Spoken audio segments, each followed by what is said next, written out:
นี่วันนี้ผมพาเด็กๆไปหาปลากันนะทุกคนได้ปลาเยอะจัดครับดู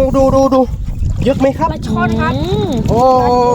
เยอะมากเลยทุกคนเดี๋ยวผมจะไปทำให้เด็กๆกินกันนะครับทุกคนนี่ปลาหนีตัวใหญ่ มันมีโอซอนนะครับ ยกมันนะครับมีปลา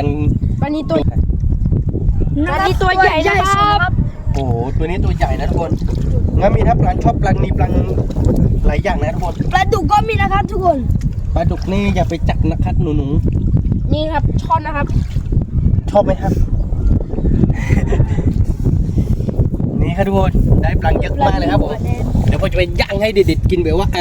ร่อยสุดจัดเลยนะฮะนี่ครับเพื่อนๆมากินปลาเผาด้วยกันไหมครับอร่อยมากครับผมเรากินให้เด็กๆอร่อยไหมครับ อร่อยมากครับ มากินด้วยกันครับผมอร่อยจัดฮะนี่ครับวันนี้ปลาเยอะมากทุกคนปลาในเตาก็ยังมีครับผมก็พาเดี๋ยวไปหาปลากันนะครับน้ำจิ้มแซ่บมากครับผม น้ำจิ้มนี่อร่อยมากนะครับทุกคน